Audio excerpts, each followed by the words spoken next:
what are some of those cybersecurity factors that agencies and other organizations really should consider as they're looking at one, new software, but two, more specifically, open source software? Yeah, sure. There's a lot to consider when it comes to ensuring that the open source that you bring in continues to operate securely, right? So people sometimes have this saying, software ages like milk, not wine, right? So like over time, the security community gets more and more time with software that's out there. The hacking community also gets more time with it. And so it just becomes more likely over time that, these latent bugs that are present in basically all software, right, will be discovered. Their exploitability will be explored, and, potentially you'll have vulnerabilities arise as a part of that.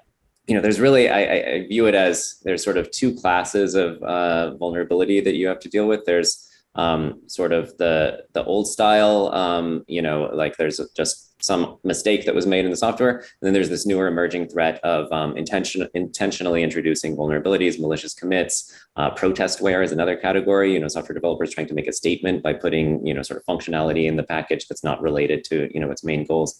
These are all things that have to be managed as well. And so, when it comes to the sort of more traditional, accidental vulnerabilities in software, you need a process for staying ahead of those, because a lot of those are responsibly disclosed, right? The security community discovers something, they work with the software authors to remediate that, and then there's a new version that fixes that vulnerability before that vulnerability is reported. And so if you're just generally staying up to date, right, keeping your dependencies updated, that goes a long way towards protecting you against those sorts of disclosures. And the great thing about that is you can schedule it as part of your work. You can build it into your software development process. It doesn't become this sort of fire drill, like unplanned type work. You do still fall into that second category of unplanned work when you have 0 days release. So like Log4Shell, that attack on the Log4j library that happened in December, like that's a huge example of that, where everyone had to scramble. They had to find out, am I using this? If so, I've got to fix it, because there were exploits happening as soon as it was disclosed.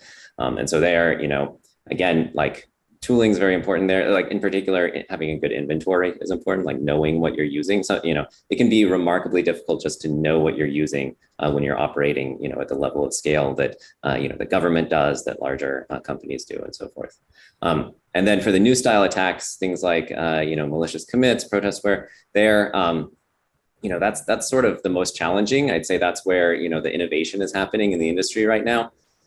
There are products out there, like we have a product called Firewall that like sits at the boundary of your network and will quarantine things that you pull in if we've detected, that there's malicious commits. But basically, it's like a different type of monitoring, right? The old style attacks, you have to monitor the vulnerability feed, the